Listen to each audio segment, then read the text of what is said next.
بسم اللہ الرحمن الرحیم۔ آج ہم پارہ نمبر 18 کے اہم مضامین دیکھیں گے۔ پارہ 18 کی ابتدا سورہ المومنون سے ہو رہی ہے۔ یہ مکی صورت ہے۔ اس میں 118 آیات اور 6 رکوع ہیں۔ اس صورت میں اصول دین سے بحث کی گئی ہے۔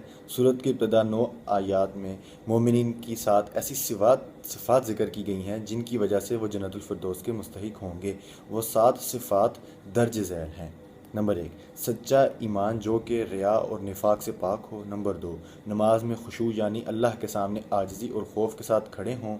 نمبر 3، لغو سے اعراض، لغو ہر ایسے قول و فعل کو کہا جاتا ہے جس میں کوئی فائدہ نہ ہو۔ نمبر 4، کامل طریقے سے زکوٰۃ کی ادائیگی، گویا وہ حقوق اللہ کے ساتھ حقوق العباد کا بھی خیال رکھتے ہیں۔ نمبر 5، وہ زنا اور فحش کاموں سے اپنے آپ کو بچا کر رکھتے ہیں۔ نمبر 6، وہ امانتوں کی حفاظت کرتے ہیں اور وعدے پورے کرتے ہیں۔ نمبر 7، نمازوں کی حفاظت کرتے ہیں، وقت کا بھی لحاظ رکھتے ہیں اور ارکان و آداب کی بھی رعایت کرتے ہیں۔ مومنین کی صفات بیان کرنے کے بعد خود انسان کی زندگی اور اس کی تخلیل کے مختلف مراحل میں ایمان کے جو دلائل پائے جاتے ہیں وہ ذکر کیے گئے ہیں۔ قرآن نے شکم مادر میں انسانی وجود کے جو مراحل آج سے کئی 100 سال پہلے بیان کیے تھے، جبکہ عرب و عجم کے حکماء میں سے کوئی بھی ان مراحل کے بارے میں لب کشائی کرنے کی جرت نہیں پاتا تھا، آج کی جدید سائنس اور میڈیکل تحقیقات بھی ان مراحل کی تصدیق کرتی ہیں۔ انسان کے وجود میں دلائل ایمان بیان کرنے کے بعد 3 قسم کے تکوینی دلائل بیان کیے گئے ہیں۔ نمبر 1، ساتوں آسمان اور ان کے اندر جو عجیب مخلوقات ہیں ان کی تخلیق۔ نمبر 2، بارش کا برسنا اور اس کے ذریعے مختلف غلہ جات اور پھلوں کا اگانا۔ نمبر 3، چوپایوں اور ان کے اندر دودھ، گوشت، اون، سواری اور باربرداری جیسے منافع کا پیدا کرنا۔ اللہ تعالیٰ کی قدرت اور وحدانیت کے دلائل ذکر کرنے کے بعد اب صورت منتقل ہو جاتی ہے بعض انبیاء علیہ السلام کے قصص کی طرف۔ اس سلسلہ میں حضرت نوح، حضرت ہود، حضرت صالح، حضرت موسیٰ، حضرت ہارون اور حضرت عیسیٰ ابن مریم علیہ السلام کے قصے بیان کیے گئے ہیں۔ ان تمام انبیاء کی ایک ہی دعوت، ایک ہی پروگرام اور ایک ہی مقصد تھا۔ یوں محسوس ہوتا ہے کہ سب کے سب ایک ہی زمانے اور ایک ہی ملک میں مبعوث ہوتے تھے، لیکن ان انبیاء کے جانے کے بعد ان کے مختلف فرقوں اور گروہوں میں تقسیم ہو گئے۔ یہ ہر گروہ وہ اپنی کھال میں مست خیالات پر خوش تھا۔ کیسے کہا جائے کہ آج مسلمان بھی اسی صورتحال سے دوچار ہیں۔ قرآن بھی ایک، نبی بھی ایک، قبلہ بھی ایک، لیکن مسلمان ایک نہیں۔ بھانت بھانت کی بولیاں، تکفیر و تفسیق کے فتوے، باہم جد و نزاع، ان اختلافات کے حل کی ایک ہی صورت ہے اور یہ کہ ہر فرقہ کتاب و سنت کے سامنے گردن تسلیم خم کر دے۔ ایک طرف وہ لوگ ہیں جو باہم جدل و نزاع میں مصروف ہیں اور ان کے دل غفلت و جہالت میں پڑے ہوئے ہیں، اور دوسری طرف اللہ کے وہ نیک بندے ہیں جو آپس میں محبت کرتے ہیں، ان کے دل بیدار اور ہدایت کے نور سے منور ہیں۔ ان لوگوں کے اندر 4 نمایاں صفات پائی جاتی ہیں۔ پہلی صفت یہ ہے کہ وہ اللہ کے عذاب سے ڈرتے ہیں۔ دوسری صفت یہ ہے کہ وہ اللہ کے تکوینی اور تشریعی آیات پر ایمان رکھتے ہیں۔ تیسری یہ کہ وہ ریا سے بچتے ہیں اور ہر عمل خالص اللہ کی رضا کے لیے کرتے ہیں۔ چوتھی یہ کہ انہیں احسان کی صفت حاصل ہوتی ہے، یعنی نیک عمل کرنے کے باوجود ڈرتے رہتے ہیں کہ پتہ نہیں ہمارے اللہ کے ہاں یہ قبول بھی ہو رہے ہیں یا نہیں۔ ان مخلص مومنوں کے مقابلے میں وہ حرمان نصیب بھی ہیں جو قرآن اور صاحب قرآن کا مذاق اڑاتے ہیں۔ ان کے استہزاء اور سرکشی کے 3 بڑے اسباب قرآن نے بیان کیے ہیں۔ پہلا یہ کہ وہ عقلوں کو استعمال نہیں کرتے بلکہ قرآن میں غور و تدبیر کیے بغیر استہزاء اور انکار کرتے ہیں۔ دوسرا یہ کہ وہ محض ضد اور عناد کی بنا پر اللہ کے رسول کو جھٹلاتے ہیں، ورنہ ایسا نہیں کہ وہ آپ کو پہچانتے نہ ہوں، وہ آپ کی صداقت و امانت، حسب نسب اور شخصیت کو خوب اچھی طرح پہچانتے ہیں۔ انہیں معلوم ہے کہ محمد صلی اللہ علیہ وسلم ہرگز جھوٹ نہیں بولتے۔ تیسرا سبب سوالی انداز میں بیان کیا گیا کہ کیا انہیں محمد صلی اللہ علیہ وسلم میں معاذاللہ کوئی جنون کے آثار دکھائی دیتے ہیں؟ یقیناً انہی میں سے بعض آپ کی طرف جنون کی نسبت کرتے تھے، لیکن ان کی تکذیب کا اصلی سبب یہ نہیں بلکہ حقیقی سبب یہ ہے کہ وہ حق کو ناپسند کرتے ہیں اور حق کو اپنی خواہشات کے تابع دیکھنا چاہتے ہیں۔ حالانکہ اگر حق ان کی خواہشات کے تابع ہوتا تو نظام کائنات میں خلل واقع ہو جاتا۔ توحید کے اسباب اور شرک کی تردید کے بعد سورت کے اختتام پر بتایا گیا ہے کہ قیامت کے دن انسان 2 فریقوں میں تقسیم ہو جائیں گے، سودا یعنی نیک بخت اور اشقیاء یعنی بدبخت۔ سودا کا اعمال نامہ بھاری ہوگا اور اشقیاء کا اعمال نامہ ہلکا ہوگا۔ وہاں تعلقات کام نہیں آئیں گے۔ کفار دنیا میں لوٹنے کی تمام تمنا کریں گے، ظاہر ہے کہ ان کی تمنا پوری نہیں ہوگی۔ انہیں یاد کرایا جائے گا کہ وہ اہل ایمان کا دنیا میں مذاق اڑایا کرتے تھے، آج ان کے لیے خسارہ کے سوا کچھ نہیں۔ آخری آیت میں اللہ نے اپنے نبی کے واسطے سے گویا تمام انسانوں کو سکھایا ہے، مجھ سے یہ دعا مانگا کرو: اے میرے رب، مجھے معاف فرما دے، مجھ پر رحم فرما، تو سب رحم کرنے والوں میں سے زیادہ رحم کرنے والا ہے۔ سورہ نور مدنی ہے۔ اس میں 64 آیات اور 9 رکوع ہیں۔ اسے سورہ نور ایک تو اس لیے کہا جاتا ہے کہ اس میں نور کا لفظ آیا ہے، اللہ نور السماوات والارض۔ دوسری وجہ یہ ہے کہ اس صورت میں ایسے آداب و فضائل اور احکام و قواعد بیان کیے گئے ہیں جو اجتماعی زندگی کی راہ کو منور اور روشن کر دیتے ہیں۔ اس صورت میں زیادہ تر ایسے احکام مذکور ہیں جو عفت و عصمت اور سے تعلق رکھتے ہیں، اسی لیے صورت عورتوں کو سکھانے کا خاص طور پر حکم دیا گیا۔ حضرت مجاہد رحمہ اللہ فرماتے ہیں کہ رسول اللہ صلی اللہ علیہ وسلم نے ارشاد فرمایا، اپنے مردوں کو سورہ مائدہ اور اپنی عورتوں کو سورہ نساء سکھاؤ۔ سیدہ عائشہ رضی اللہ عنہا نے یہ صورت خواتین کو سکھانے کی تاکید فرمائی ہے۔ اس صورت میں اللہ تعالیٰ نے عفت و عصمت، گھریلو اور معاشرتی زندگی کی اصلاح کے لیے جو احکام بیان کیے ہیں وہ درج ذیل ہیں۔ پہلا اور دوسرا حکم زنا کی سزا اور زانیوں کا حکم بیان کرنے کے بارے میں ہے۔ زانی مرد اور عورت اگر غیر شادی شدہ ہوں تو ان کی سزا 100 کوڑے ہیں جو کہ قرآن میں مذکور ہیں، اگر شادی شدہ ہوں تو ان کی سزا رجم ہے جو کہ متواتر احادیث میں بیان ہوئی ہے۔ زانیوں کے بارے میں ایک عمومی رویہ بتایا گیا ہے کہ انہیں شریک زندگی بنانے کے لیے وہی لوگ آمادہ ہوتے ہیں جو خود بھی زانی اور بدکار ہوتے ہیں۔ تیسرا حکم قذف کا ہے، یعنی اگر کوئی کسی عاقل بالغ پاک دامن مرد یا عورت پر زنا کی تہمت لگائے تو اسے 80 کوڑے لگائے جائیں گے۔ چوتھا حکم لعان کا ہے کہ جو میاں بیوی کے ساتھ خاص ہے، اگر شوہر بیوی پر زنا کی تہمت لگائے مگر اس کے پاس 4 گواہ نہ ہوں تو وہ دونوں ایک دوسرے پر لعنت کریں گے اور پھر ان کے درمیان جدائی کر دی جائے گی۔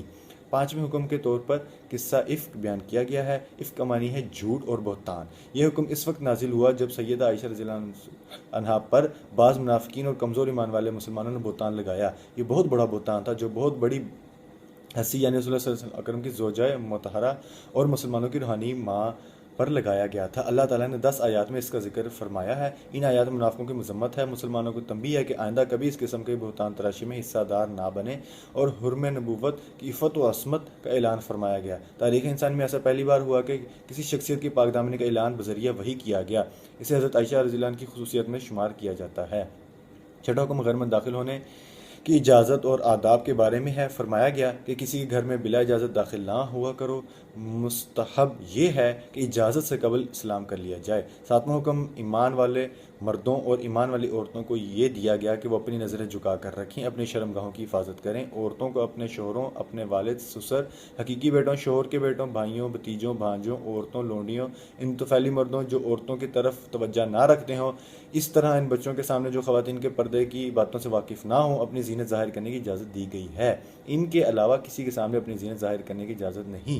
آٹھواں حکم یہ دیا گیا کہ ایسے آزاد مرد اور عورتیں یا غلام جو حقوق زوجیت ادا کر سکتے ہوں ان کا نکاح کروا دو۔ یوں ہی لونڈیوں کے نکاح کی بھی ترغیب دی گئی ہے۔ اصل میں اسلام زنا کو کسی طور پر برداشت نہیں کرتا، اور زنا کا اس وقت تک سدباب نہیں ہو سکتا جب تک کہ نکاح کو آسان نہ کیا جائے۔ اسلام نے نکاح کو آسان بھی کیا ہے، اس کی ترغیب بھی دی گئی ہے۔ نواں حکم لونڈیوں اور غلاموں کے بارے میں ہے۔ اس کی اسلام کی روشنی میں دنیا میں پھیلنے سے پہلے جنگی قیدیوں کو لونڈی اور غلام بنانے کا رواج تھا، اور اس لاوارث و بے سہارا طبقے پر بے پناہ ظلم کیا جاتا تھا۔ اسلام نے اس رواج پر انقلابی اصلاحات کیں، ان پر ظلم کا دروازہ قطعی طور پر بند کر دیا، دوسرے انسانوں کی طرح ان کے لیے بھی حقوق مقرر کیے، انہیں آزاد کرنا اللہ کی رضا کی سبب بتایا، مختلف گناہوں کے کفارہ کے طور پر بھی انہیں آزاد کر دینے کا حکم دیا۔ ایک اہم ہدایت یہ کہ جو غلام یا لونڈی کچھ روپیہ پیسہ ادا کر کے آزادی حاصل کرنا چاہتے ہوں، ان کے ساتھ یہ معاہدہ کر لیا کرو۔ اس معاہدے کو اصطلاح میں مکاتبت کہا جاتا ہے۔ 10واں حکم اصل میں زمانہ جاہلیت کے ایک قطعی حرام ذریعہ معاش کی تردید کے لیے ہے۔ نزول قرآن سے قبل بعض ظلم پیشہ اور حریص لوگوں نے لونڈیاں رکھی ہوتی تھیں جنہیں اجرت کے بدلے زنا پر مجبور کرتے تھے۔ یہاں ایسا کرنے سے منع کیا گیا ہے۔ اس کا یہ مطلب ہرگز نہیں کہ اگر وہ بخوشی زنا پر آمادہ ہوں تو پھر جائز ہے۔ ناجائز اور حرام تو دونوں صورتوں میں ہے۔ بتانا یہ مقصود ہے کہ جب وہ لونڈی ہونے کے باوجود اس فعل سے نفرت کرتی ہیں تو تم جو کہ آزاد ہو تمہیں بطریق اولا اس سے نفرت کرنی چاہیے۔ یہ 10 احکام و آداب بیان کرنے کے بعد عقیدہ اور ایمان اور نور حق کا بیان، جس کے ذریعے اللہ تعالیٰ مخلوق کو ہدایت دیتا ہے، بات کو واضح کرنے کے لیے یہاں 3 مثالیں ذکر کی گئی ہیں، اور یہ قرآن کا ایک خاص انداز ہے کہ وہ معنی کی وضاحت کے لیے حسین مثالیں پیش کرتا ہے۔ اس میں پہلی مثال اہل یقین و ایمان کے لیے ہے اور دوسری اہل باطل کے لیے ہے۔ پہلی مثال ہے مومن کے دل میں جو نور ہوتا ہے، اسے اس چراغ کے نور سے تشبیہ دی گئی ہے جو صاف و شفاف شیشے سے بنائی ہوئی کسی قندیل میں ہو۔ اس قندیل کو کسی طاقچے میں رکھ دیا جائے تاکہ اس کا نور اس معین جہت ہی میں رہے جہاں اس کی ضرورت ہے۔ اس چراغ میں جو تیل استعمال ہوا ہے وہ تیل زیتون کے مخصوص درخت سے حاصل شدہ ہے۔ اس تیل میں ایسی چمک ہے کہ بغیر آگ دکھائے ہی چمکتا دکھائی دیتا ہے۔ یہاں حال مومن کے دل کا ہے کہ وہ حصول علم سے قبل ہی ہدایت پر عمل پیرا ہوتا ہے، پھر جب علم آ جائے تو نور کی صورت پیدا ہو جاتی ہے۔ یحییٰ بن سلام رحمہ اللہ کا قول ہے، مومن کا دل حق کو بیان کیے جانے سے پہلے ہی حق کو پہچان رہا ہوتا ہے کیونکہ اس کا دل پہلے ہی حق سے موافق ہوتا ہے۔ اہل باطل کے لیے جو دو مثالیں بیان فرمائی گئیں، ان میں سے پہلی مثال ان کے اعمال کی ہیں جنہیں وہ اچھا سمجھتے تھے۔ ارشاد ہوتا ہے کہ ان کے اعمال کی مثال سراب جیسی ہے، جیسا پیاسا شخص دور سے سراب کو پانی سمجھ بیٹھتا ہے لیکن جب قریب آتا ہے تو پانی کا نام و نشان بھی نہیں ہوتا۔ یہی حال کافی کفاروں کا ہے کہ وہ اپنے اعمال کو نافع سمجھتے ہیں لیکن جب موت کے بعد اللہ کے سامنے پیش ہوگا تو وہاں کچھ بھی نہیں ہوگا، ان کے اعمال کا غبار بن کر اڑ چکے ہوں گے۔ دوسری مثال ان کے عقائد کو سمندر کی تہ بتہ طریقوں کے ساتھ تشبیہ دی گئی ہے جہاں انسان کو اور اپنے ہاتھ دکھائی نہیں دیتے۔ یہی حال کافر کا ہے اور جو کفر ضلالت کی طریقوں سے سرگرداں رہتا ہے۔ اہل حق اور اہل باطل کی مثالیں بیان کرنے کے بعد عالم بالا اور عالم اسفل میں رات اور دن کے ہیر پھیر، بارش برسانے، ارض و سما کی تخلیق، پرندوں کی اڑان اور مختلف قسموں کے چوپایوں کو پیدا کرنے کی صورت میں اللہ کے وجود کو توحید اور جو دلائل ان کی طرف متوجہ کیا گیا ہے۔ دلائل توحید کے بعد منافقین اور مومنین دو گروہوں کا تکاہلی تذکرہ ہے۔ منافق ایمان اور اطاعت کے جھوٹے دعوے کرتے ہیں لیکن جب عملی زندگی میں کوئی ایسا مرحلہ پیش آتا ہے جہاں اللہ اور اس کے رسول کی بات ماننے پر ان کا ذاتی نقصان ہوتا ہو تو وہ اعراض کرتے ہیں، جبکہ مومن ہر حال میں اطاعت پر امادہ رہتے ہیں۔ سچے مومنوں کے ساتھ اللہ نے وعدہ کیا کہ انہیں زمین پر خلافت عطا کرے گا۔ اللہ نے اپنا یہ وعدہ پورا کر دکھایا۔ مسلمانوں کو جزیرۃ العرب پر غلبہ حاصل ہوا، مشرق و مغرب کے ممالک ان کے زیر نگیں آ گئے اور انہوں نے فارس اور روم جیسی مضبوط سلطنتوں کے ٹکڑے ٹکڑے کر دیے۔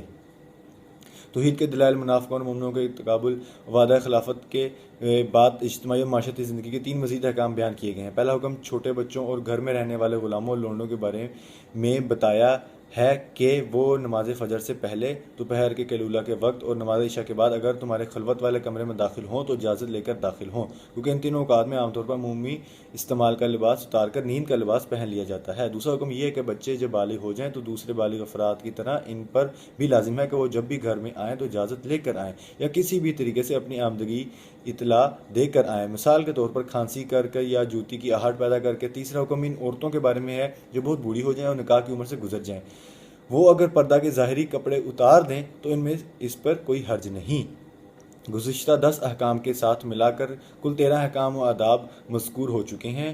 14واں ادب یہ بتایا گیا کہ جب تم گھر میں داخل ہو تو گھر والوں کو سلام کیا کرو۔ 15واں ادب یہ ہے کہ تم کسی اجتماعی مشورہ کے وغیرہ کے سلسلے مجلس میں بیٹھو ہو تو اجازت کے بغیر مجلس سے نہ اٹھا کرو۔ اور 16واں ادب یہ بتایا گیا کہ اللہ کے رسول کو ایسے نہ پکارو جیسے آپس میں ایک دوسرے کو پکارتے ہو۔ سورت کے اختتام پر اس بات پر ہوا کہ یہ ساری کائنات اللہ کی قدرت اور علم کے ماتحت ہے۔ اللہ سب کے حالات اور اعمال جانتا ہے۔ قیامت کے دن ہر کسی کو اس کے اعمال کے بارے میں بتا دیا جائے گا۔